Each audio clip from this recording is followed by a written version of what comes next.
Cuando reflotan estas teorías que han sido muy dañinas para el conjunto de la sociedad, la verdad que uno dice, pero ¿es posible que 20 años después estemos discutiendo lo que fracasó y lo que estalló en la Argentina 20 años antes? ¿Qué nos pasa, compatriotas? ¿Qué nos pasa que es como una Argentina circular que no puede y vuelve sobre sus fantasmas y sobre sus viejos fracasos? Por favor, no digo que tengamos nosotros la razón, pero por favor que no me quieran convencer de que tenemos que volver para atrás para solucionar este presente y el futuro. No, por favor, no, por favor, no, por favor.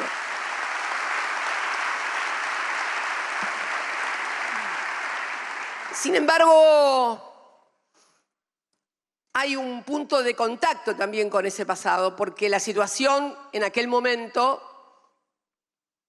no en cuanto a modelo económico, vamos a decirlo con todas las letras, 22% de desocupación, el Producto Bruto cayendo. Hoy tenemos otros problemas. Hoy tenemos crecimiento, pero con bajos salarios, y se nos produce, esto lo charlé inclusive en la clase magistral que dimos en Chaco el año pasado, cuando dije que estamos frente a un nuevo fenómeno de crecimiento económico real y genuino, pero mala distribución del ingreso y por primera vez trabajadores en relación de dependencia pobres. Esto nunca nos había pasado. Esto es uno de los nuevos desafíos que tenemos frente a las cosas. Pero lo cierto es que con posterioridad a la pandemia la actividad económica creció y el empleo que se generó fue un empleo más precario, más informal, con mucho monotributo, no es de la calidad del empleo que se generaba antes. El modelo no es el mismo, no tiene absolutamente nada que ver con aquel modelo que generaba desocupación, desindustrialización. Ahora hay nuevamente un proceso de generación. La producción de bienes tuvo un papel protagónico en el crecimiento económico. Es más, la actividad económica, a fuerza de ser sincero, fue un 0,4 más importante que en el 2015. Y el consumo privado 1,5 más alto que en el 2015. Pero entonces, ¿qué pasa? Pasa esto. Pasa lo que también dije acá en La Plata en el año 2020, en el Estadio Único Diego Armando Maradona, cuando Sergio dijo, y bien, que el país iba a crecer, y yo dije atrás que, ojo, claro, vamos a crecer y mucho, pero ojo, alineemos precios, salario, tipo de cambio, porque si no, el crecimiento se lo van a llevar 4 vivos, que es lo que está pasando ahora. Este es el tema.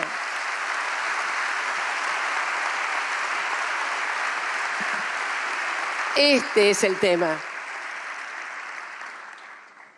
Y si hay un punto de contacto, y tiene que ver con todo, como todo, y tiene que ver con todo, como digo yo siempre, hay un punto de contacto con ese pasado.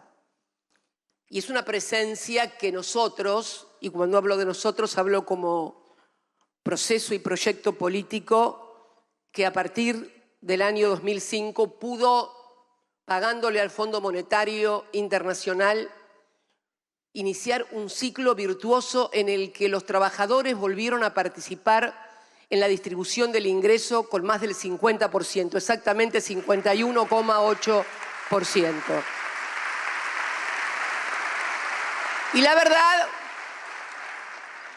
que nos vengan a hablar de los últimos 20 años desde la oposición, la verdad que nos duele porque yo creo que no hay ningún argentino de bien que pueda ignorar el lastre que significa para el conjunto de la sociedad argentina el retorno del Fondo Monetario Internacional a la República Argentina. Creo que nadie, con honestidad intelectual, no puede plantearse que estamos ante un dilema y ante un problema brutal. Ese Fondo Monetario Internacional que Perón siempre rechazó y que ingresó al país precisamente luego del golpe de Estado que derrocara al general Perón y que se instaló en nuestro país fue el protagonista de los peores momentos que se vivieron durante la democracia en materia económica y de condicionalidades. Y digo además que vinculado con el grave problema que tenemos hoy, el gran problema que tiene hoy la sociedad argentina, la política, el Estado, los empresarios, los trabajadores, los intelectuales, los artistas, y que es la inflación, digo y sigo sosteniendo que ese acuerdo que se firmó con el Fondo Monetario Internacional es inflacionario, porque es una política enlatada que se aplica como una receta monotemática a todos los países. Y quisiera que pusieran un poquito el gráfico de, ahí está, el acuerdo, fíjense, el acuerdo con el Fondo Monetario es inflacionario. Fíjense el momento en que se firme el acuerdo y fíjense cómo se dispara la inflación. A partir de la firma del acuerdo, cuando se pierden herramientas. Y entonces tenemos que la tasa de devaluación tiene que acompañar a la inflación en un país de economía bimonetaria como el nuestro, donde el principal causante de la disparada de los precios es la variación del dólar. Es algo que no le entra a los técnicos del Fondo Monetario Internacional en la cabeza, porque también admito que es difícil entendernos también a los argentinos, ¿no? Concedamos un poquito también que somos muy especiales. Ya se los dije en la charla magistral en Chaco, ¿no? Aquel famoso premio Nobel que dijo que hay 4 tipos de economía: desarrollados, subdesarrollados, Japón y Argentina. Esto es así, es así. Entonces, se quieren aplicar políticas enlatadas que además no solamente en la Argentina, en realidad las políticas del Fondo Monetario Internacional no han dado resultado en ninguna parte. No hay un modelo exitoso. Miren, y acá me vengo a acordar de otra cosa. ¿Saben quién fue el que más apoyó la convertibilidad y puso al que entonces era presidente y lo aplaudieron en una asamblea del Fondo Monetario Internacional? Bueno, al autor de la convertibilidad. Eso sí fue apoyado por el Fondo Monetario Internacional. Miren cómo terminamos. Un gobierno constitucional voló por los aires, 5 presidentes en una semana, muertos en las calles de la ciudad de Buenos Aires, represión, miseria, dolor. Entonces creo que es necesario revisar esas cláusulas, ese acuerdo. Me dicen, ¿no?, que en el Fondo Monetario Internacional hay halcones y palomas. Bueno, le digo, halcones, igual que acá en la oposición, estamos llenos, hay halcones y palomas por todas partes. A mí me cuesta entender la lógica de los halcones y las palomas, porque como yo soy pingüina, soy un ave, pero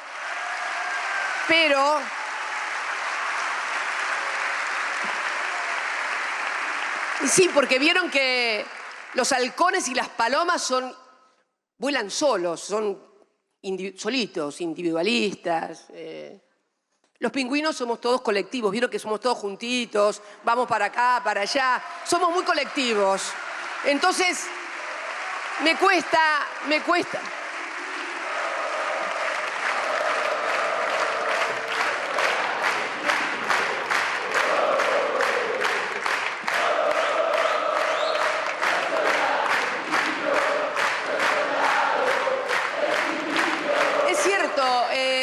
Estas aves, el pingüino también es un ave, pero es un ave colectiva, de grupo, de estar todos juntos, de ir para acá, para allá, todos juntos. Los otros vuela solo la paloma, vuela solo el halcón, y solos, querido, solos no hacemos nada, ni llegamos nunca a ninguna parte. Esto tenemos que aprenderlo también. Digo entonces que parece ser que hay halcones y palomas y entonces de repente creen que algunos halcones dicen no, que tienen que hacer, que cumplir, que... Miren, realmente El gráfico demuestra claramente que no ha sido bueno el resultado. Después vamos a hablar de también los instrumentos que no se podían utilizar hasta que se intervino durante esta semana en el mercado cambiario utilizando reservas, instrumento que también estaba impedido por la firma del acuerdo.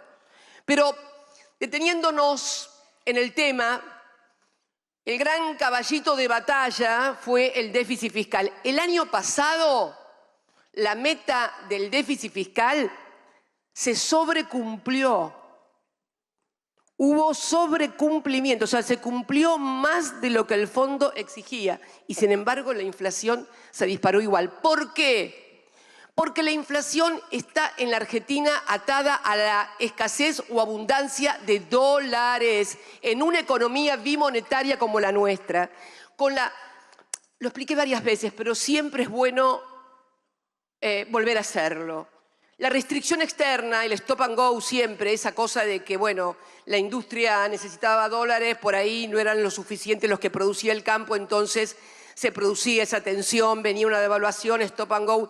A esa restricción externa histórica de la Argentina se le sumó, por múltiples causas, una vocación de la sociedad por elegir como moneda de reserva, como moneda de ahorro, el dólar, y en muchos casos también como unidad de pago, sobre todo en grandes sumas o en determinado tipo de operaciones. Esto produce un estrés en la economía, bueno, que lleva, si no hay una correcta administración, a problemas. Pero volviendo con el tema del fondo, es necesario revisar, pero no para no pagar, nadie dice que no haya que pagar, más allá de la discusión de las sobretasas, etcétera, etcétera. Lo que queremos fundamentalmente es que se revisen las condicionalidades y creo que también en el futuro va a haber que discutir que las sumas que se paguen al fondo estén atadas como un porcentaje al superávit comercial, porque nosotros los únicos dólares que producimos son los dólares del superávit comercial. Entonces, cuando nos pasa un problema como el de ahora, como el de la sequía, que fue muy grave, también tuvimos una sequía, no tan grave como esta, pero grave en el año 2008, 10 millones de cabezas de ganado perdimos entre el 2008 y el 2010 aproximadamente. Pero está claro que es necesario atar al superávit comercial. ¿Y por qué no es el déficit fiscal? Miren, ustedes se acuerdan que en la charla magistral de Río Negro mostré, a ver por favor si le pueden poner el segundo, eso. ¿Se acuerdan que mostré los países que tenían superávit superávit fiscal? Bueno, ¿se acuerdan que eran 5? Esa charla la di el 10 de marzo. Hoy es 27 de abril, ¿no? Bueno, hace un mes y medio había 5 países, en todos los países que enlista la revista The Economist, solamente 5 países, empezando por Estados Unidos, Rusia, China, los más importantes, solamente 5 países tenían superávit fiscal. En un mes y medio se cayeron 2, game over, quedan 3 nada más. Israel, afuera, está con déficit fiscal.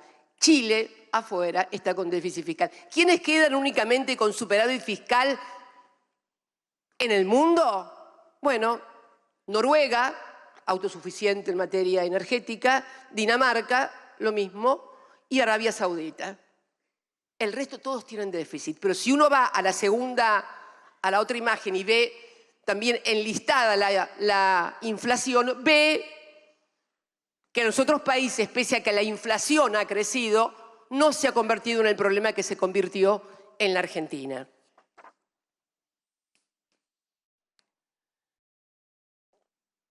La otra cuestión que el déficit fiscal está claro que no es la causa de la inflación. Además, si hablamos de déficit fiscal, porque normalmente cuando se habla de déficit fiscal empieza en lo que gasta el Estado, que el Estado gasta más, que gasta menos, que esto, que el otro. ¿Saben cuánto se gasta? Y lo vamos a poner entre paréntesis, en materia de lo que podría denominarse gasto social. De acá la veo a la ministra de Desarrollo Social, o sea, cuánto en planes potenciar, cuánto en aguache, cuánto en tarjeta alimentar, cuánto en progresar. 1.9 del PBI. ¿Saben cuánto se gasta en materia de exhibiciones, alícuotas quebradas, exenciones? Gente y sectores que no pagan impuestos o pagan la mitad de los impuestos. 4,6 del PBI.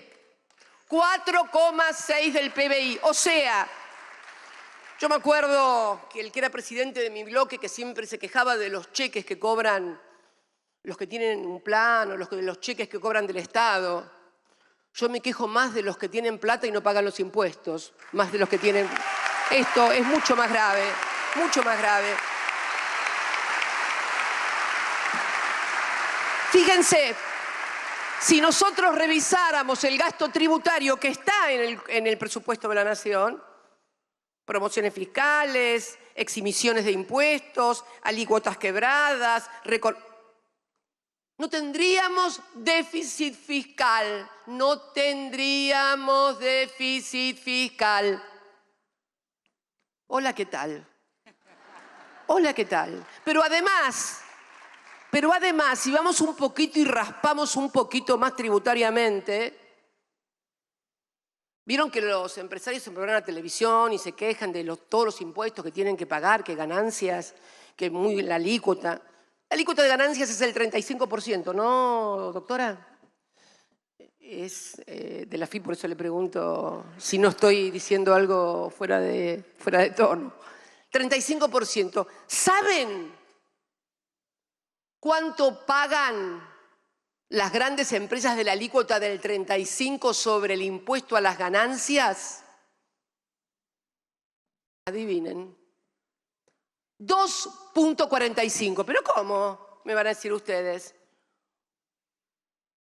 Un empleado cuarta categoría que es sujeto por allí por el nivel de ingreso a pagar impuesto a las ganancias, si no tiene deducciones, paga el 35% todos los mes a mes.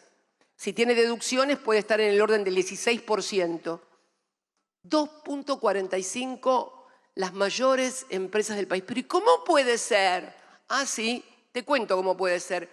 Primero, reconocimiento por ley del ajuste por inflación. O sea,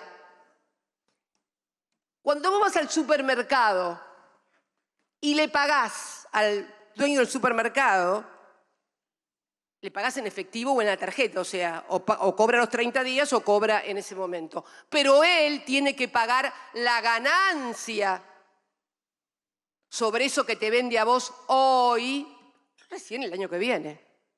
Recién la paga el año que viene, pero la plata la agarró ahora. ¿Qué hace el ajuste por inflación reconocido por ley? Cuando va a pagar al año siguiente, le descuenta toda la inflación. Le deflactan las ganancias por la inflación. Y le indexan los gastos. Creo que hay que empezar, sí, a pedir. Sí, sinceramente. El segundo mecanismo que se utiliza es el reconocer como un quebranto los gastos, indexado también el año siguiente. Con lo cual, miren qué fenomenal negocio. Te deflactan las ganancias y te indexan los gastos. Así es imposible que pierdas.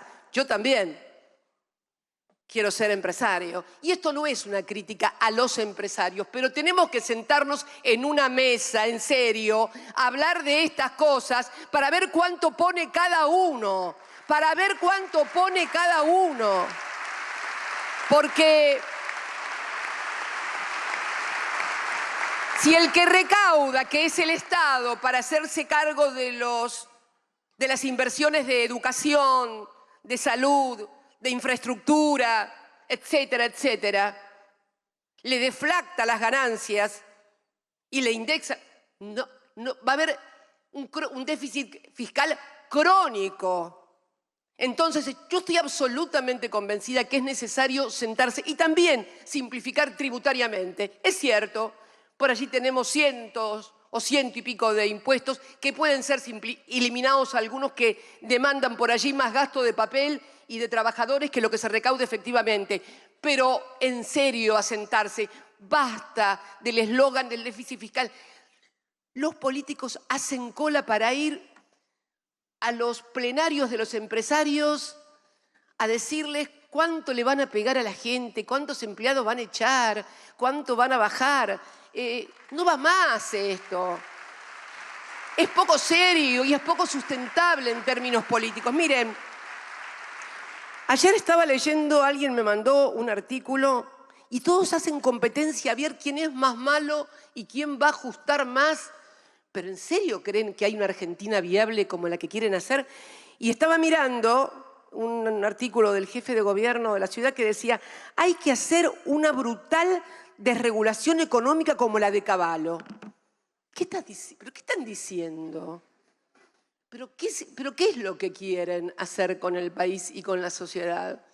Yo creo que tenemos que hacer una discusión sin adjetivos, pero con números objetivos y concretos de lo que está pasando. Y cuando uno va a la inflación y ve además, por ejemplo, no, la capacidad instalada también.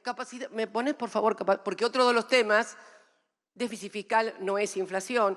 El otro tema es la oferta y la demanda, que bueno, que como hay mucho consumo, la capacidad instalada está colapsando y por lo tanto hay aumento. Es una de las cuestiones que también se discuten desde las ideas liberales. Bueno, ahí está lo que era la ocupación. Cuando di la charla el año pasado, esos son todos los bloques industriales de la República Argentina.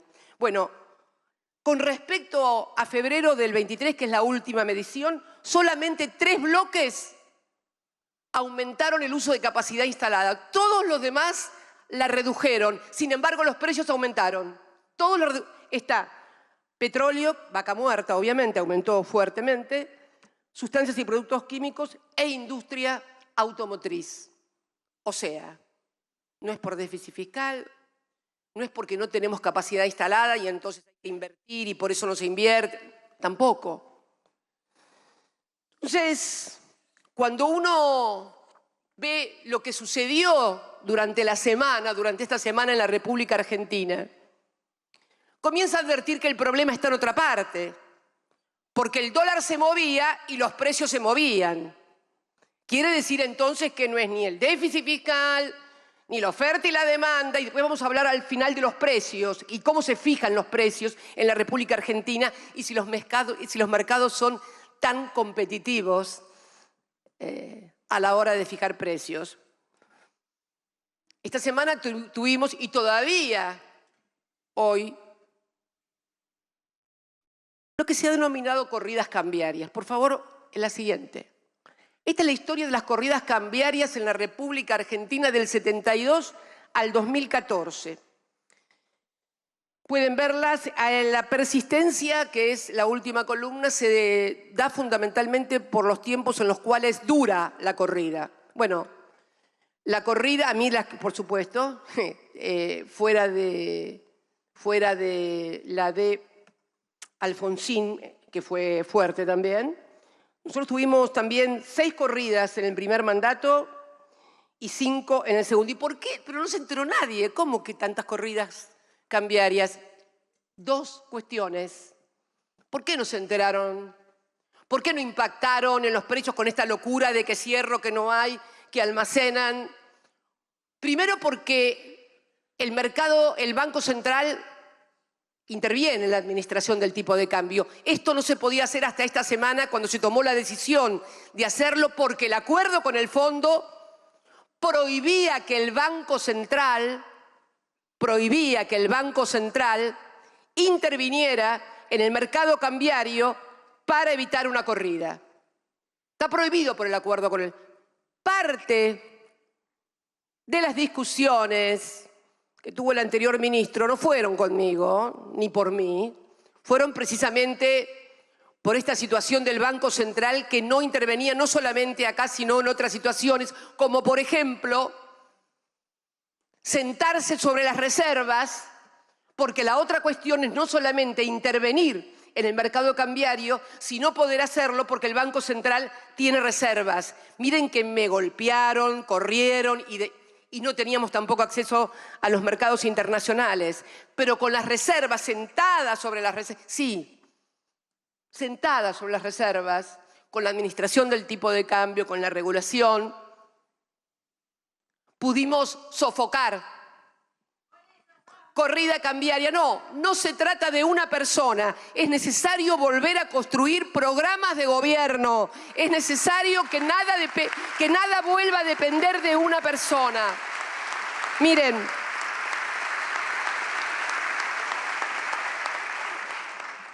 el tema de, tuvimos reservas, claro, sobre todo las que pudimos sentarnos también en el segundo mandato por cuando se estableció la regulación, que ahora vamos a ver el problema que también trae la regulación cambiaria.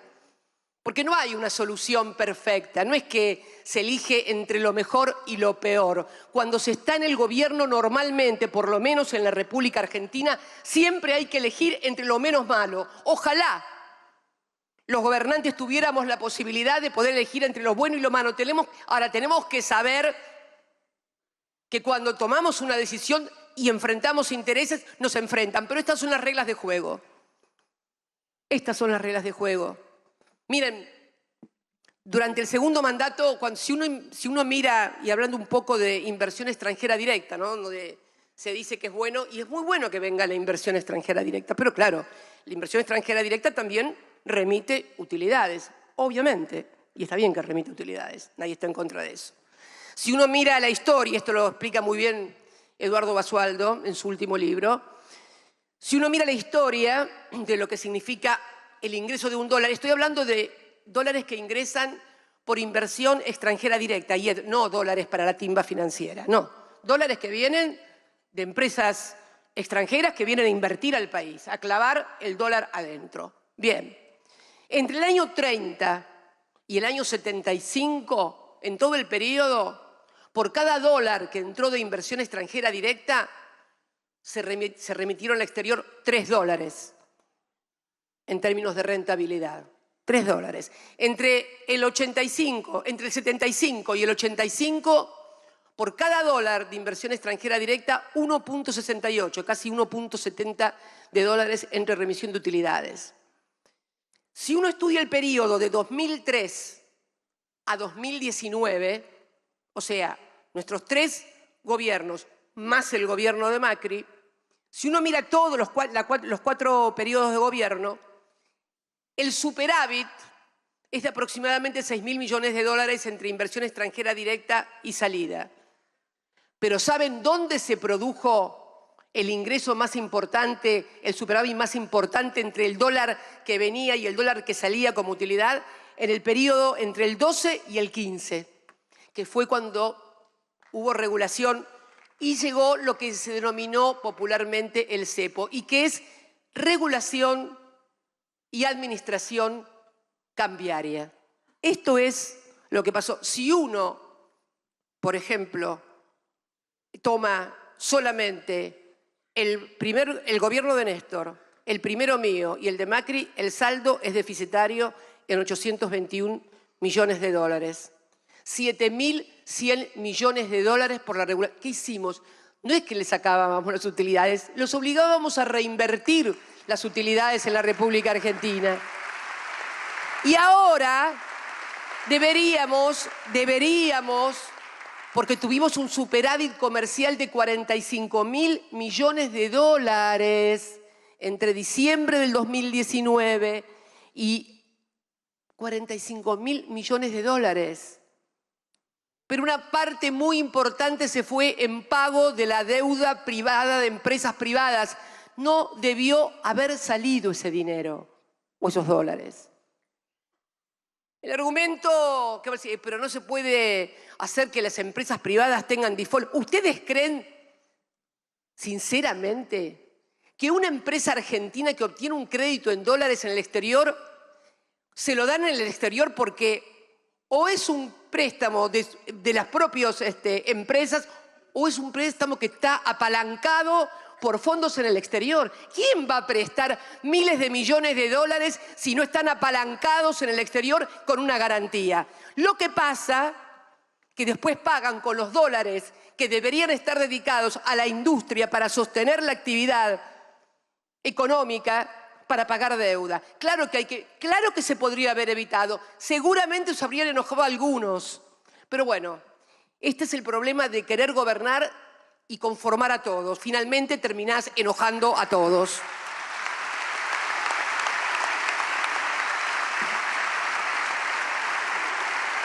Yo quiero... Y estoy hablando de la regulación cambiaria no como una virtud. Que quede claro, no hablo de la regulación y la administración cambiaria como una virtud y como la solución o la panacea, o miren que descubrió la pólvora o el agujero al mate. No, no hemos descubierto el agujero al mate. Simplemente, miren ese ya lo presenté en Chaco. No, el anterior, por favor, el de las brechas cambiarias, ese. El verde significa formación de activos en el exterior. ¿Qué quiere decir? Gente que saca dólares de la República Argentina y forma activos en el exterior. La mayoría no son del todo declarados porque muchas veces son producto de la evasión impositiva. Y lo azul son los periodos de brecha. Fíjense, cuando no había regulación, formaban activos en el exterior. Cuando hay regulación, se caen los activos en el exterior, pero surge la brecha cambiaria.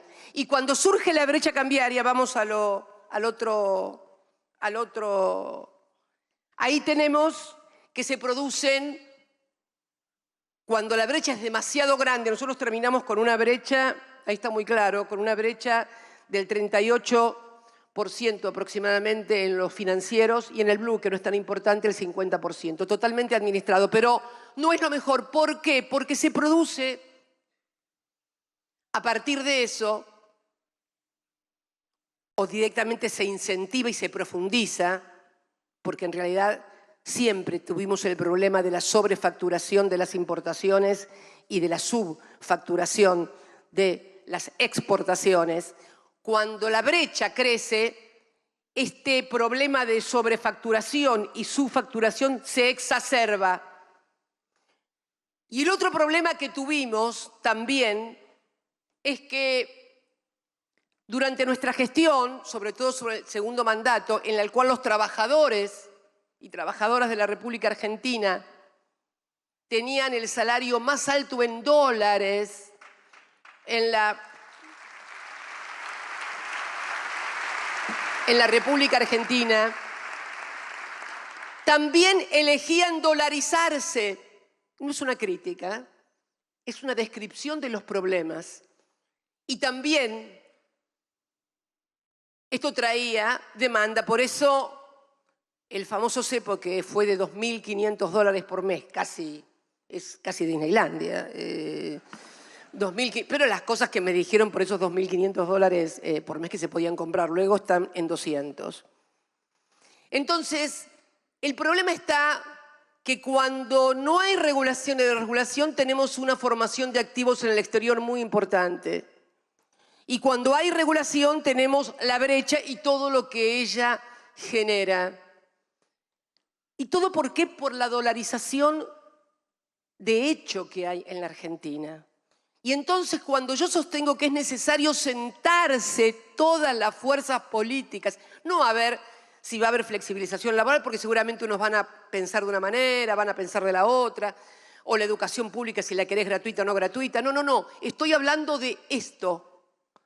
No quiero ponerme de acuerdo en todo lo demás, pero tenemos que tener un acuerdo en esto para que el país funcione normalmente y no sea un parto cada elección y no sea un drama cada movimiento cambiario en la República Argentina.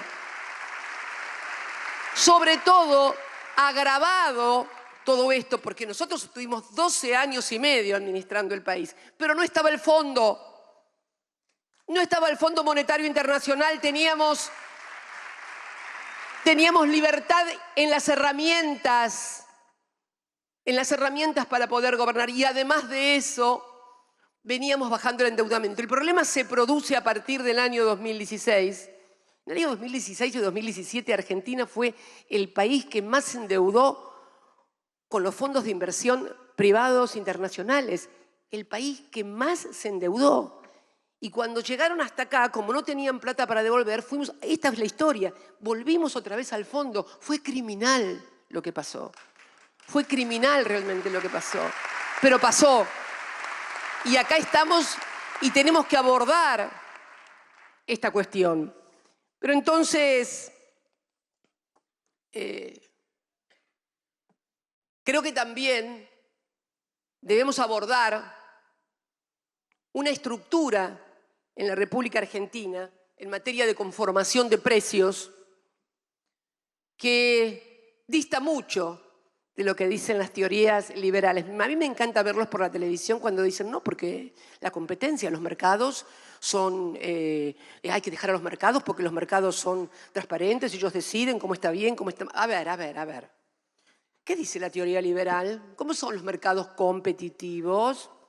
Son mercados muy atomizados, o sea, mucha oferta, muy diversa. Uno puede elegir Juan, Pedro, Andrés, me elijo esto, me elijo otro. Muy diversificados, bien. Segunda condición, productos homogéneos. O sea, la leche pirulo es igual que la leche fangulo, pero me gusta más esta y compro la otra. Además, todos los factores tienen una información perfecta y hay libre entrada de todo circula libremente. Bueno, hola, ¿qué tal? Esto no estaría sucediendo en la República Argentina. Vamos a la segunda. Miren, ahí tenemos las principales 20 empresas.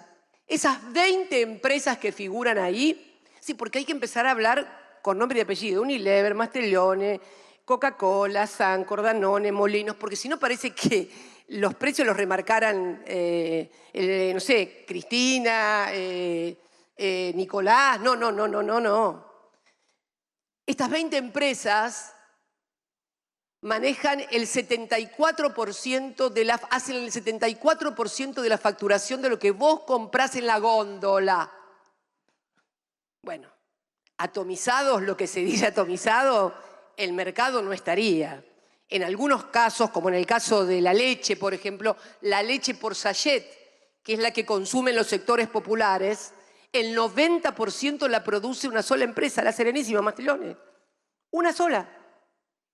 Los fideos, poné los fideos que llegaron todos, la empresa Molinos, después de haberle comprado la unidad a Mondelez, maneja el 50% del mercado de fideos en la República Argentina. Entre Arcor y Mondelez, el 60% en galletitas. Bimbo, que es de los mexicanos, el 80% del pan. Coca-Cola, bueno, ya sabemos. La cerveza, lo mismo. Y en otros insumos difundidos como el polietileno, Dow Chemical, 100%. Aceros planos, 100% Techin. Y así podríamos seguir enumerando el grado de concentración. Concentración de la economía. Y frente a estos sectores concentrados, es un fenómeno global. Es un fenómeno global la concentración. Esto no es crítica, es descripción. Frente a poderes económicos cada vez más concentrados, una política, o sea, un Estado cada vez más fragmentado, más dividido y más enfrentado. ¿A quién le van a hacer creer los políticos hoy, cualquiera sea el origen, la idea, que van a poder controlar lo que hace el poder económico concentrado y que van a solucionar los problemas de los argentinos en este estado de cosas? Que no me jodan más con esas fantasías. Que no me jodan más. Acá la única, y quiero... Miren, no, presidenta, no, miren. Acá no es casualidad que la única dirigente política que fue condenada, proscripta, inhabilitada e intentada asesinar es una sola. Y no quiero ser Y no quiero ser autorreferencial.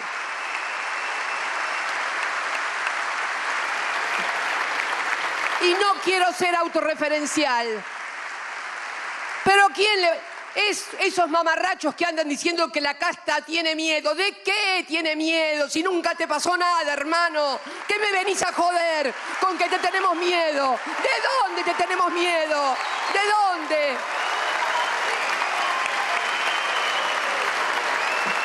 Pero caraduras.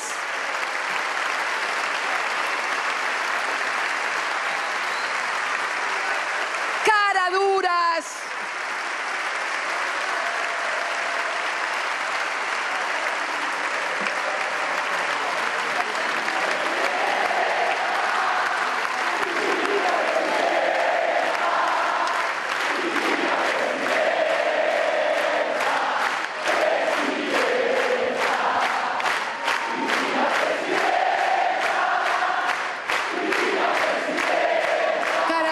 Perdón, por favor, porque ¿saben qué? Es increíble.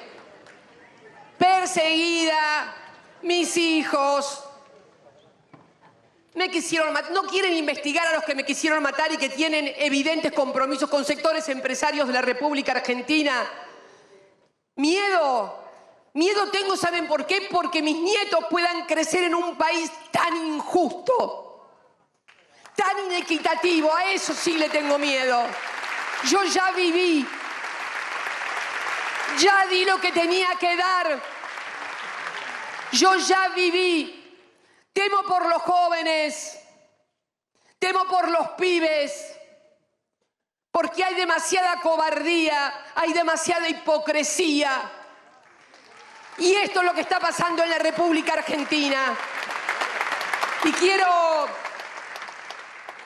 finalmente decir que es necesario que vuelva a haber en la República Argentina un programa. Tenemos que hacer un programa de gobierno en donde discutamos estas cosas de las cuales estuvimos hablando hoy. No hay que pelearse, y tampoco un programa donde hagamos fe anticapitalista ni nada por el estilo. Miren, vuelvo a repetir lo que ya he dicho en muchas oportunidades. Hoy el capitalismo ya no es una ideología, es simplemente el modo de producción de bienes y servicios más eficiente. Miren, se vienen momentos en el mundo donde vamos a tener que estar preparados para grandes cambios. La gran discusión no va a ser si el capitalismo sí o el capitalismo no, sino quién conduce los procesos de producción para no dañar tanto el medio ambiente, para que haya mayor igualdad.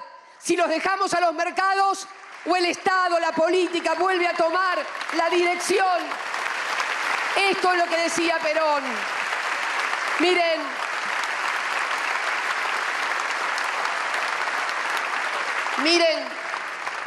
miren la evolución de este capitalismo financiero alejado de la realidad que hoy... ¿Quién es el hombre más rico del mundo hoy? ¿Lo saben? Bueno, cuando el capitalismo significaba que el dinero para reproducirse debía pasar por el circuito de producción de bienes y servicios, y no solamente en lo financiero, el hombre más rico podría ser Henry Ford, porque vendía autos y era innovador tecnológicamente. Más tarde fue el dueño del petróleo, Paul Getty, porque era la energía. Después fue Bill Gates, porque fue la innovación tecnológica, la tecnología. Hasta hace poco era Elon Musk, que es también tecnología y en fin todo eso. ¿Saben quién es hoy el hombre más rico del mundo? Un francés, Bernard Arnault, que es, ¿saben qué? El dueño de las marcas de lujo que le vende a los ricos del mundo. Es el dueño de Gucci, de Christian Dior, de todas las marcas de Tiffany, de todas las marcas de lujo. Esto significa una modificación y una profundización de la concentración del ingreso. Nada bueno puede salir de eso finalmente. Y vamos a una discusión de en el mundo que viene. Viene un mundo diferente. Miren, cuando uno ve que los saudíes se dan la mano con los iraníes y en el medio hay un chino, empiecen a abrir los ojos. Algo está pasando. Algo está pasando. Algo está pasando que no estamos viendo. Y por favor, porque ya mañana Clarín de Cristina, los iraníes con China, se descubrió el complot era con China, Irán y los saudíes. No, por favor, me arman una nueva causa seguro en cualquier momento. No, es el mundo nuevo. El mundo cambió con el crack del 30, cuando se cayó el patrón oro y fue sustituido por el patrón dólar.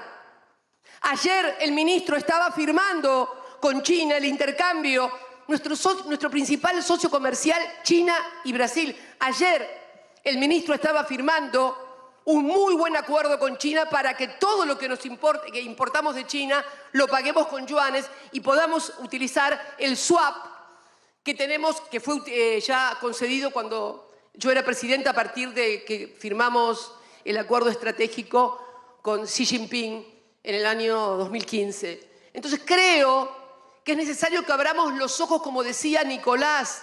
Van a pasar y están pasando cosas nuevas. Tenemos problemas nuevos. No podemos tener la cabeza tan vieja de seguir discutiendo estupideces. No podemos tener la cabeza tan vieja. Las nuevas generaciones se merecen que tengamos la cabeza abierta y que los ayudemos a que utilicen esto como nosotros utilizábamos el diccionario, como utilizábamos los libros, porque es cierto que hay una modificación. Es cierto, no hay que negarla, hay que usarla, hay que usar las cosas y los instrumentos de la tecnología para poder ayudar a una sociedad a construir un futuro mejor. Por eso, que me pongo...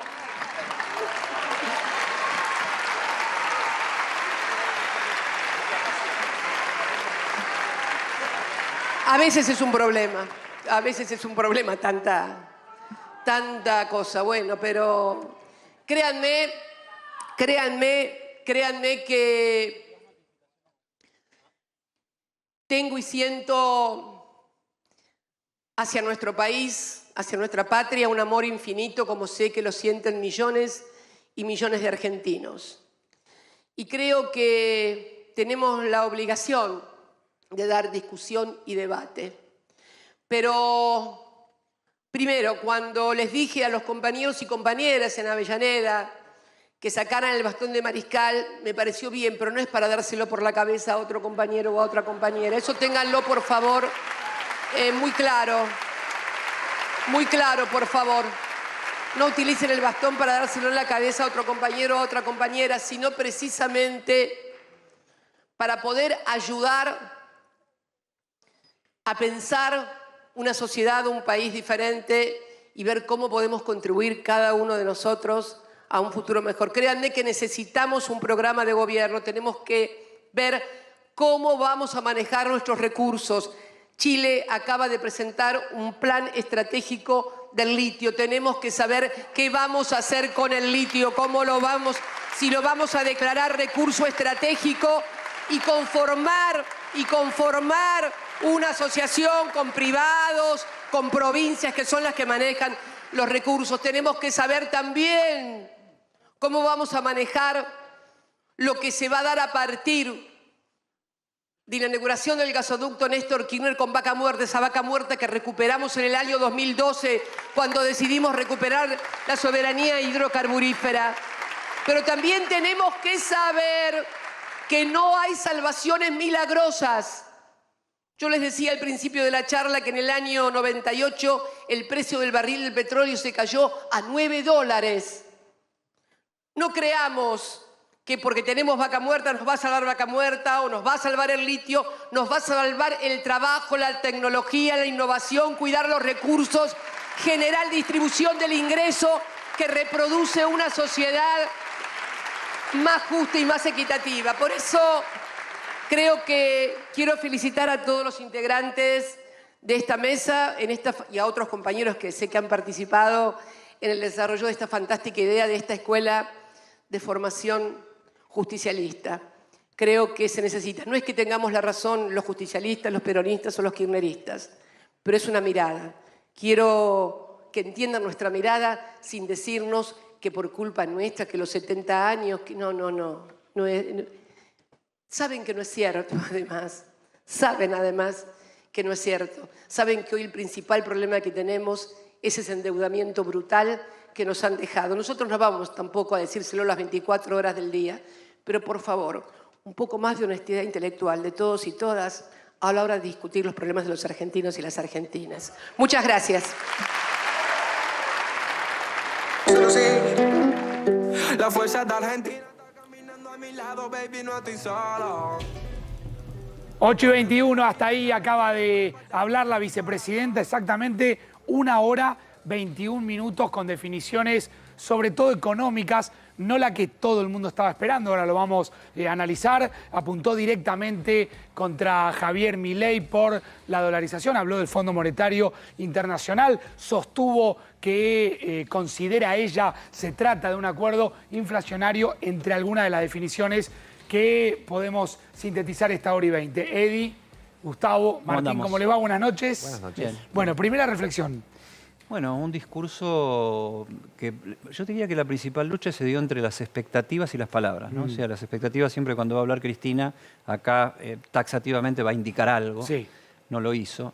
Pero hay apoyos sutiles al ministro de Economía, Sergio Massa. Sí, fue lo último recién, Bueno, fue la primera mención. Salvo que vos sin recuperarás mencionarlo, ¿no? el tema de, en el momento en que una misión argentina va a Washington a hablar con el fondo para abrir la renegociación, reabrir la negociación sobre el esquema, salir que Cristina salga a apoyar esa línea, está bien. Y otra línea que se abre de acá al fin de semana también, que es la convocatoria del propio Massa a la reunión con sindicatos, movimientos sociales, empresarios, para rediscutir el otro pacto, que es el pacto de los precios que no se cumple en la Argentina.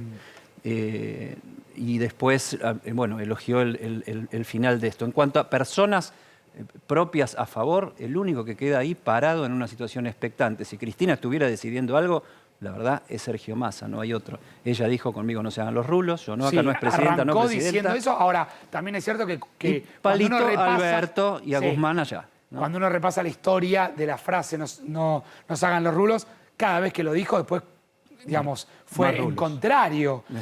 Más rulos. Hubo más rulos. Gustavo, ¿cómo te va? Buenas noches. Buenas noches. ¿Qué primera reflexión haces? Un gran acto tributo a Milei, ¿no? Debe ser muy agradecido Milei en este momento, pero yo creo que eso no es ingenuo. El primer acto de la política en cualquier lugar del mundo es elegir tu adversario. Yo siempre recuerdo, porque pasaba en este canal, en programa de debate, hace muchos años con el querido Aldo Piñanelli, que ya no está, que siempre que estábamos microfoneándonos para el debate y todo, él decía, este programa para mí es facilísimo. Dice, yo miro quién está, elijo al que me voy a pelear y ya está. Ya con esto me arreglo. el guión. Es lo que hizo hoy Cristina Fernández. Lo puso, arrancó con, sin mencionarlo, pero era obvio, Javier Milei, el discípulo de ojos claros, del ministro de ojos claros, que era Domingo Cavallo. Sí, más despeinado. Después más despeinado. Sobre el final volvió a remarcar. Mencionó a otros sin el apellido, haciendo referencia a Rodríguez Larreta, a Bullrich, a López Murphy, etcétera, pero casi te diría de pasadita, con Macri prácticamente nada. Y de Larreta recordó que estuvo en el PAMI, de Bullrich, que fue la ministra de Trabajo, del 13% menos a los jubilados, de López Murphy, dijo que lo sacó la franja morada del gobierno. Pero sacando esos aperitivos, digamos, el plato principal y el postre fue Javier Milei, a quien además le agregó mamarracho, digamos. Déjame que te meta una provocación. Y cara dura. También. Mamarracho y cara dura. El político siempre enfatiza en sensación de que se agranda, ¿verdad? Discutir con Milei también es ir a buscar votos perdidos, ojo, ¿eh? Obvio, porque por hay eso digo votos que no es perdidos ingenuo. en el sector juvenil popular, y gran parte del discurso Cristina lo tiró para ese lado, fue contarles a los jóvenes qué fue la convertibilidad y la dolarización y ir a rescatarlos de alguna manera de este viraje al mileísmo, cabalismo. Dijo algo así, esos mamarrachos que dicen que la casta tiene miedo.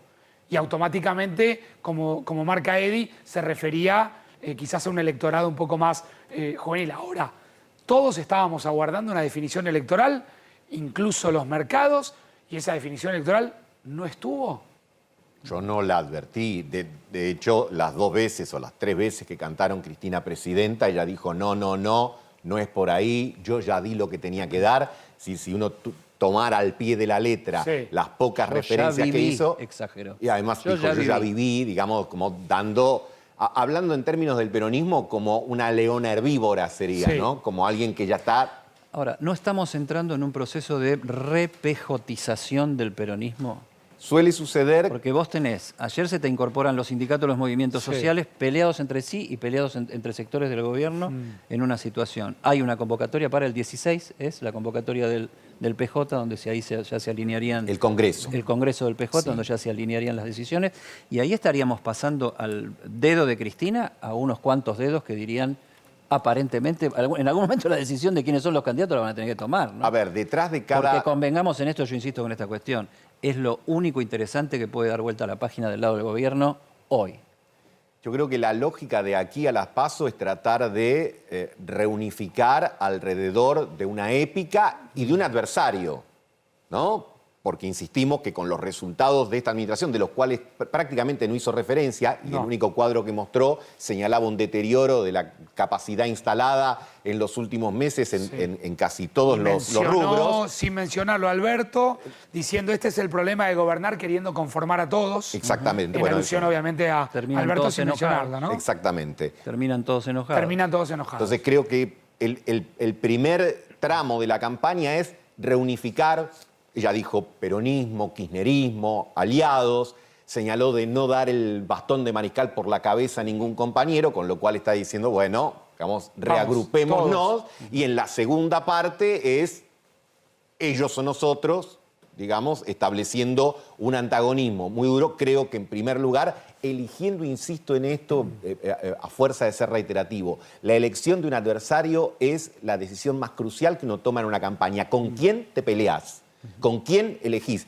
Por supuesto que esa estrategia siempre conlleva un riesgo, que alimentes a tu adversario pensando que lo podés que le sacás más de lo que le estás dando. Exactamente, y a lo mejor le terminás dando más de lo que le sacás, ¿no? Más arriba todavía, ¿no? Sí, habló en algún momento del gasto social en la Argentina como parte de una suerte de discurso, según dijo Cristina, de que el gasto social, ahí la mencionó a Victoria Tolosa Paz, la Cámara la mostró, hizo referencia a cuánto ocupaba del Producto Bruto Interno, de haber sido la única funcional, la única ministra que mencionó con nombre y apellido, ahí está Victoria, dijo, y tampoco lo mencionó a Massa y tampoco lo mencionó Alberto, y hasta ahí a Massa lo mencionó como ministro. A Massa como ministro. Como ministro. El ministro ayer, como si supiéramos ya quién es el ministro. Tenés razón, ¿no? destacando el acuerdo con China.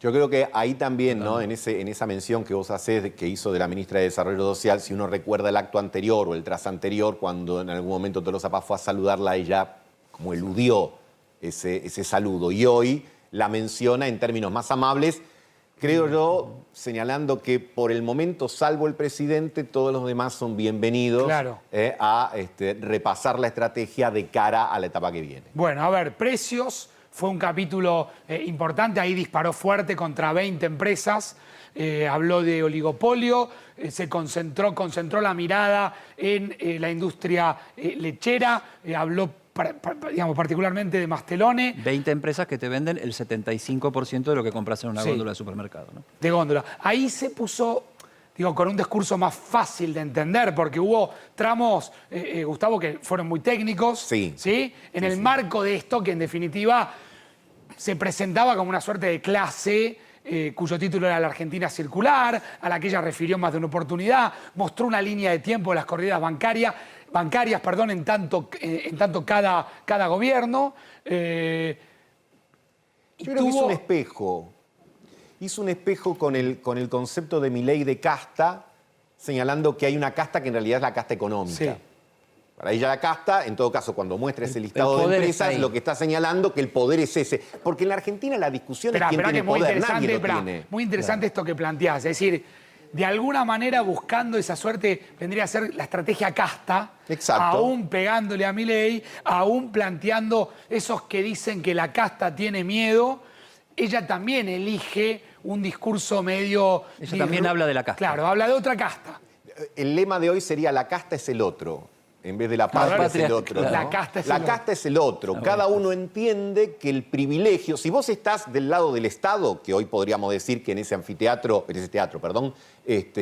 estaban buena parte del Estado, Claro. porque estaba el Estado nacional, provincial, municipal, lo que uno veía era funcionarios del Estado señalando que el problema de la inflación está en el sector privado.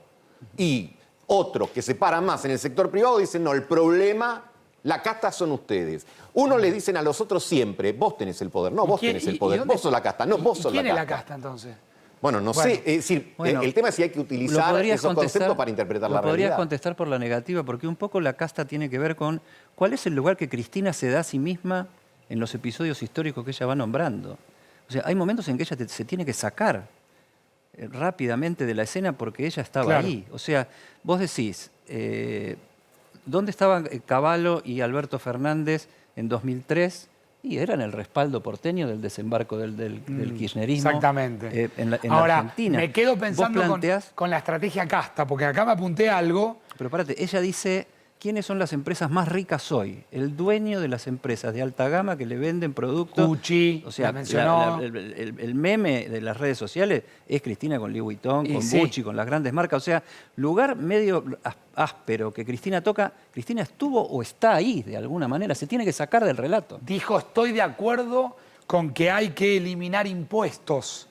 Digo, pienso en lo que Gustavo traía a la discusión, la idea de alguna manera espejar una estrategia de Milei. Fue poca la mención hacia la otra oposición, vendría a ser. ¿Ya se puede hablar de dos oposiciones, Gustavo? Creo que además, sí, bueno, de hecho existen esas dos propuestas o dos alternativas importantes y creo que la idea al elegir una de las dos por sobre la otra, porque todo depende a quién le dedicás más tiempo. Sí. ¿No? Si vos dedicás el 70% a hablar de uno y el 30% de otro, está claro que vos en esa elección tenés un propósito. Si hay algo que nadie puede decir de Cristina es que no sepa de política. Claro. Evidentemente, al elegir a Milei lo que está buscando es doble. Primero, establecer ese esquema de casta versus casta y por el otro lado, generar en la oposición, qué mejor que tener 2 o 3 o 4 posiciones, ¿no? Que Voy tener a una. Marcelo Padovani y ya seguimos con el debate, con más información de lo que acaba de dejar el discurso de Cristina Fernández de Kirchner.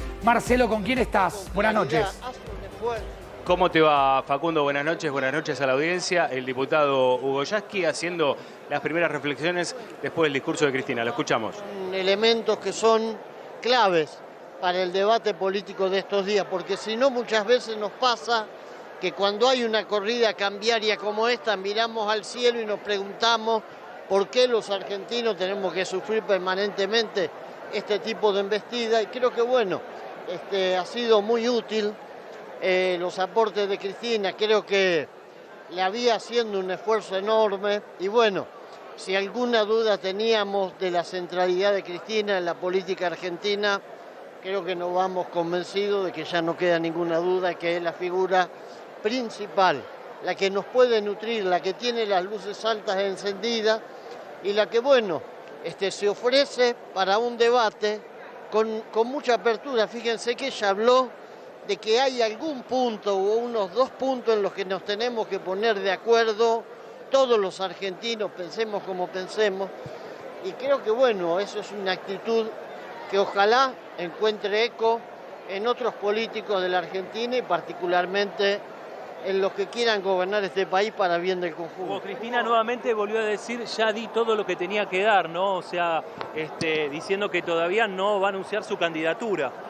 Sí, claramente sabíamos que hoy no lo iba a hacer.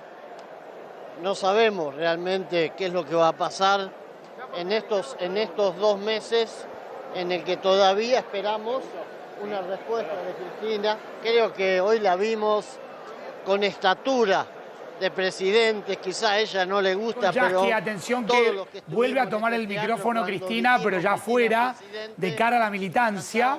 Escuchemos qué está diciendo, a ver. Gracias.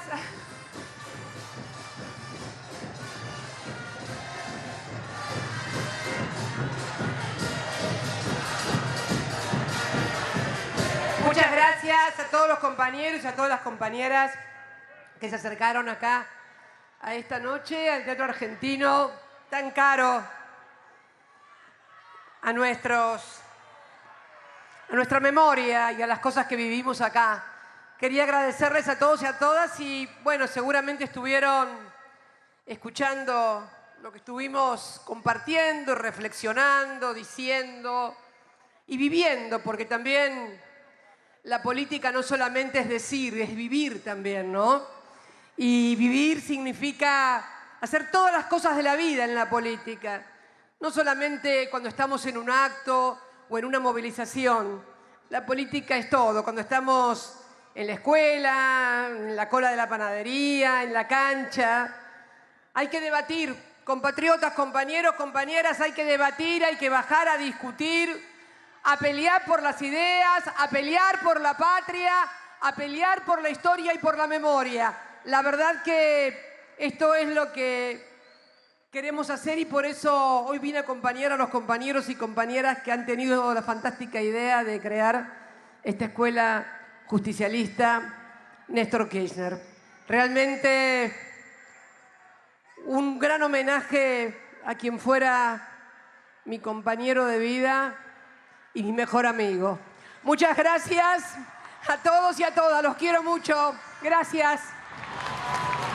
Bueno, hasta ahí hay que debatir, compatriotas, esto lo dijo adentro, es necesario rearmar, es necesario volver a construir un programa de gobierno. Fuimos con la expectativa de buscar a ver si había ahí alguna señal más, porque claramente, esto hay que decirlo, siendo 20 y 36, no hemos encontrado, por lo menos no nosotros, algún tipo de huella hacia la estrategia electoral de Cristina, por lo menos a la expectativa que se había generado, que es lo que vos marcabas, Edi, la guerra entre la expectativa y lo que después terminó diciendo. Sí.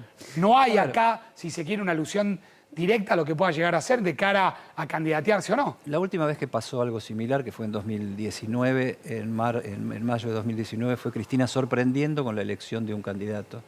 Ahora hay que buscar, eso fue elegir un contexto, ¿sí? Un contexto sorpresivo, las redes sociales como manera, una exposición argumentada de por qué debía ser Alberto el candidato y cuál era el papel de ella.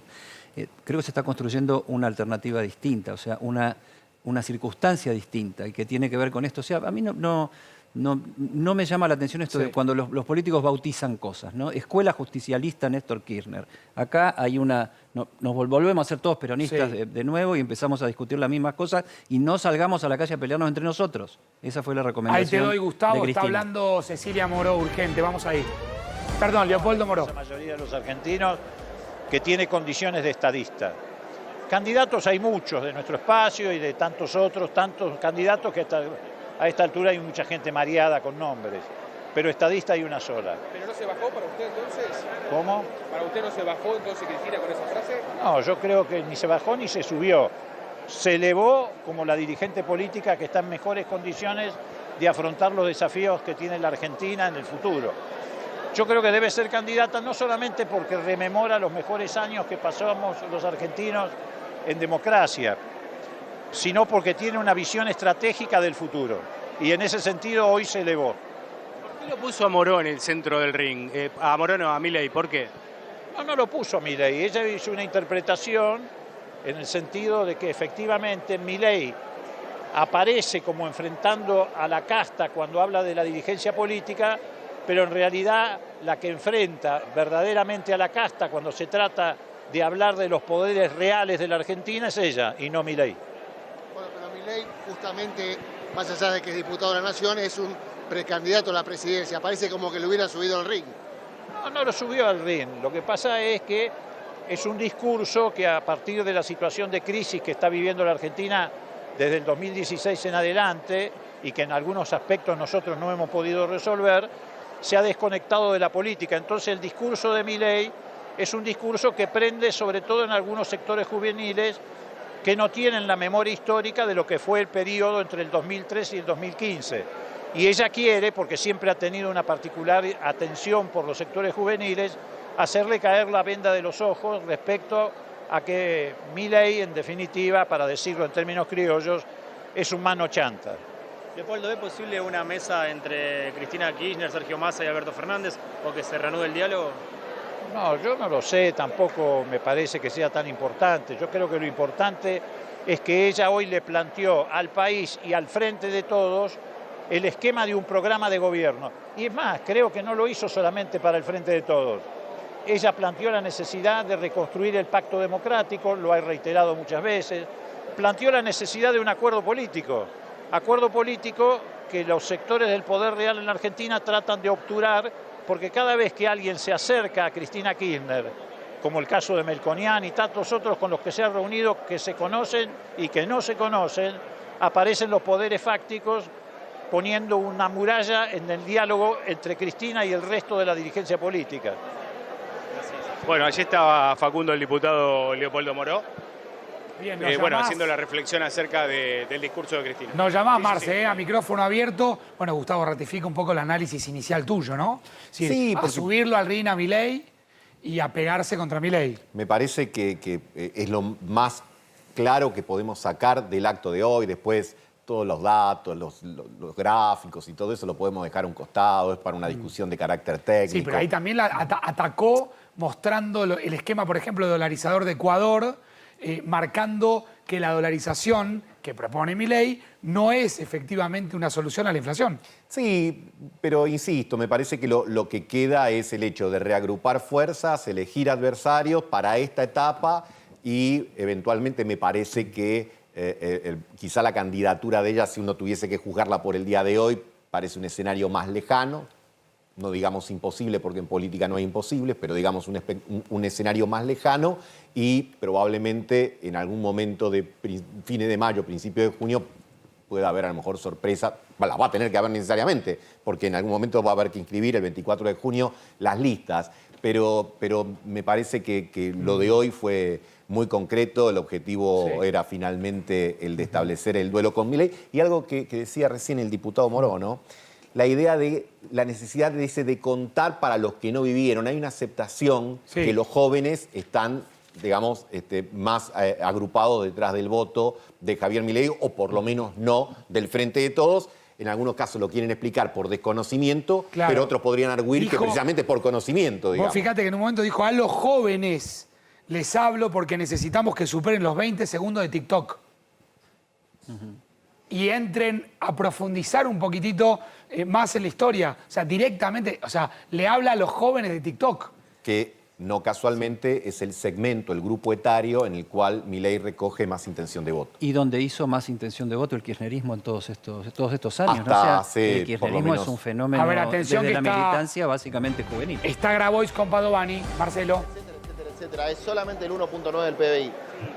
Acá Grabois dijo que anotó lo que pudo de la clase de Cristina, ahora le vamos a preguntar. Si la alícuota partida de las grandes empresas, es decir, que los verdaderos planeros son los que están en ese 4.5% del PBI y no los pobres de la patria que reciben muy poquito y mucho menos que comparativamente otros países, me parece extraordinario que Cristina lo plantee. Y después ella ha planteado cosas que yo no tenía tan claras. Por ejemplo, este tema de la concentración de la industria de alimentos en 20 empresas del 72%. Bueno, no hay con qué darle a la remarcación de precios con esos niveles de concentración.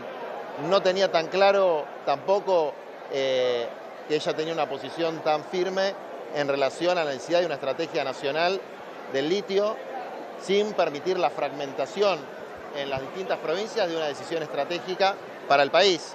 Y fui tomando un montón de cuestiones sobre la regulación del mercado cambiario, bueno, desde luego las coincidencias que tenemos en relación al acuerdo criminal que hizo Macri con el Fondo Monetario Internacional, la coincidencia que tenemos en relación a lo mal que se renegoció ese acuerdo durante esta gestión y una disidencia parcial, podría decir. Nosotros consideramos que hay una parte importante de la deuda que no hay que pagar, digamos. Juan, en un momento dijo ya di lo que tenía que dar. ¿Cómo toma eso? ¿Se baja de la candidatura Cristina? Yo vengo diciendo desde el día 1 en que ella dijo que no iba a ser presidenta, candidata a presidenta, que Cristina en general lo que dice lo hace. Yo no la escuché decir A y hacer B, en general la escuché decir A y hacer A. Por lo tanto, hasta nuevo aviso, sigo sosteniendo mi posición. Siempre sostuve con los compañeros muy respetuosamente que la estrategia del operativo Clamor no era una estrategia que nos iba a conducir a una victoria. Y ella hoy creo que pone el foco en algo que es muy importante. Nosotros con Guado de Pedro venimos tratando de hacerlo en todo el país hace ya un año, que es construir los programas de gobierno. Nosotros venimos trabajando en el Plan de Desarrollo Humano Integral, fuimos a 8 provincias, hicimos asambleas con todos los sectores de la sociedad, sindicales, empresarios, etcétera, para tener un programa de gobierno, primero discutirlo dentro del Frente de Todos y además, en el caso nuestro particular, recibimos la invitación de Esteban Bullrich para discutirlo con la oposición. Porque efectivamente, como manifiesta Cristina, en todo no nos vamos a poner de acuerdo. Pero hay algunas cosas en las que nos tenemos que poner de acuerdo, sí o sí. Ella planteó el tema de la macro, de la economía bimonetaria, de la regulación del comercio exterior. Y nosotros le agregamos eso a que la prioridad absoluta de cualquier gobierno, sea popular o sea un gobierno conservador, tiene que ser sacar a ese 40% de compatriotas que están sumergidos en la pobreza, y eso no se hace si los que más tienen no están dispuestos a ceder algo. En la coyuntura electoral, ¿le llamó la atención que uno de los pocos nombres propios haya sido el candidato Milei? Primero, ella rechazando lo que él propone como dolarizar la economía, y después su prédica contra la casta política, que incluso lo calificó de mamarracho. ¿Lo subió el RIN a Milei? Yo, la verdad que me parece que fue tan interesante la clase que reducirla a la microcoyuntura política es como agarrar la anécdota y no el fondo, ¿no? Me parece que es interesante debatir con Milei porque Milei trae ideas malas, pero trae ideas al fin. Está planteando cuestiones, lo de los vouchers. Otro referente más del oficialismo haciendo referencia justamente a Milei. Ya pasó Moroy, habló de Milei, ya pasó Grabois, habló de Milei, Yasky habló de Milei, Cristina, por supuesto, le apuntó directamente a Javier Milei. En segundos, la respuesta de Javier Milei aquí en A24. Ya venimos. Atención en vivo a La Plata. Más de Marcelo Padovani, habla Estela de Carlotto, a ver. Después se le subió otra vez la forma de ser de ella y fue cuando recibió el aplauso y el reconocimiento de todos.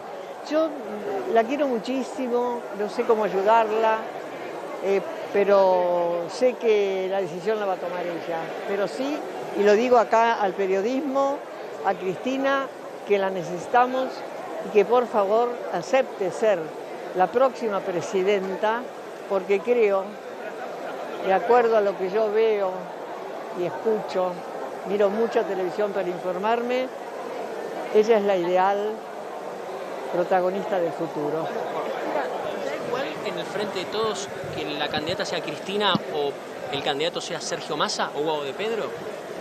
Mira, Guado de Pedro es un nieto, así que yo lo veo todavía con poder hacer muchas cosas, pero que la presidencia es el país y es todo, todos los temas, todas las formas. Yo lo veo como un nieto, me parece que todavía puede hacer otras cosas antes de llegar a ser presidente en un futuro. ¿Cuál es el otro que me dijiste? Sergio Massa. Sergio Massa está en una tarea muy importante y la está haciendo muy bien. Que se quede donde está, porque después vamos a tener otra vez problemas en el exterior con los dineros de Argentina, porque él está haciendo gestiones muy importantes y muy buenas. Entonces la única, hay que decir, eso hay que decírselo a ella, es ella.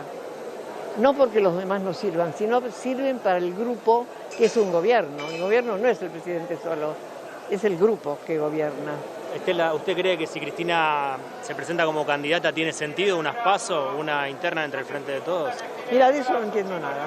O sea, que Cristina tendría que competir con alguna otra persona del Frente si es candidato, o tendría que ser candidata de unidad. No, en realidad yo creo que de unidad, más que de meterse a discutir. Mirá lo que pasó con Scioli, por ejemplo, que al final, por el respeto que él tenía y el desafuero del otro, por tan poquito no entró y hubiera sido tan distinto. Así que, no, hay que, a ver, yo el consejo que doy, aprovecho siempre la ocasión de ustedes, es, Cristina es lo ideal para ser presidenta en un futuro, pero el pueblo es el que vota. Si no entendemos que no pensar igual no es ser enemigos, vamos a lograr tener una democracia mucho más clara. Ahí está Estela de Carlotto como parte de este operativo Clamor que se le escucha a muchos referentes. Hablamos de Milei, Cristina lo subió al RIN en La Plata y ya está la respuesta de Javier Milei, rápido de reflejos, le contestó CFK Argentina, estuvo un rato largo hablando de dolarización. Para variar, al igual que todo el resto de la casta política, dijo Milei, se pronunció a favor del robo y en contra de los argentinos de bien, aunque se resistan todos y juntos a partir del 10 de diciembre de 2023 se quedan sin juguete. BLLC no sé qué es. Viva la libertad, carajo. ¿Cómo me lo explican? Viva la libertad, carajo. Ah, muy bien. Bueno, yo no lo voy a decir. Viva la libertad, carajo. Un cierre de cada uno, a ver. Mira, yo muy cortito. Creo que una campaña electoral se hace con gente, con personas. Se termina definiendo, recorriendo el territorio. El kirchnerismo más puro, el cristinismo, sin Cristina candidata, tiene un problema de motivación gravísimo. O sea, pasaron de la crispación a como una crisis de pasión. O sea, vos lo ves en el propio acto. El peronismo es pasión, es fuerza, es grito, es consigna. Si cuando Cristina te dice no, Cristina presidenta no, te quedas sin consigna. Lo más atractivo que hay, y lo real está sucediendo por el lado de Milei, pone la pelea Cristina en el lado más atractivo que puede tener para la militancia, salir a discutir el territorio, pero cuidado, no se peleen con los nuestros, muchachos. Gustavo. Mi última imagen. China Zorrilla esperando la carroza. Yo hago ravioles, ella hace ravioles. Yo hago fideo, yo hago puchero, ella hace puchero. Él tiene una casta, yo tengo otra casta. Él dice que es el déficit fiscal, yo digo que es el aumento de impuestos a las empresas que tendrían que tributar más y no tributan. Es un juego de los espejos. Martín. Creo que lo dije alguna vez en este programa y lo hemos hablado con Eddie y lo ratifica hoy. Cristina no se autopercibe gobierno y hoy quedó nuevamente demostrado. Ella es la vicepresidenta de la Nación, es la armadora de este gobierno y da la sensación que habla sin estar en ese lugar. Es una gran diagnosticadora, si es que existe la palabra, pero no está resolviendo los problemas. Bien. Segunditos para las 9 de la noche. ¿Cómo es? BLL. Viva la libertad. BLC. Sí. Wow. Nos estamos yendo. Sí. No, escuchá, con BLLC se me ocurren un montón de cosas. Sí, que si la digo... No. Hasta acá llegamos. Los hinchas independientes... Sí, claro. Pusieron, ¿no? Sí, claro, obvio. Eddie. Yo ya venía en crisis, imagínate ahora. Claro. Sí, claro. ¿Pusiste? Mañana. ¿Hoy o mañana? Mañana, te dije que mañana. ¿4? ¿Vas a poner 4? 4, 16 o 32, ¿Pero Lucas? por qué tiene que ser ese número? Porque son las tarifas que hay. Pero podés tirar más. Y yo creo que sí, uno prefiere lo que quiera. Ahí está Burgueño atrás, Burgueño como el jefe de campaña ya de Maratea. ¿Pusiste, Burgueño? Maratea se queda con el 5, ¿eh? ¿Cuánto pusiste, Burgueño? Eso no se dice, ok. Chicos, Maratea se queda con el 5. Vieron, todos gritan sobre la libertad, dato pero no quieren... dato periodístico. Nosotros ya le pusimos. Maratea se queda con el 5% de todo lo que junte. Marangoni, nosotros no tenemos que hablar del tema. Pero de los hinchas independientes el tema. Nosotros le pusimos. Se queda en la pantalla 24, viene el pelado y Burgueño, por supuesto. Chau, chau.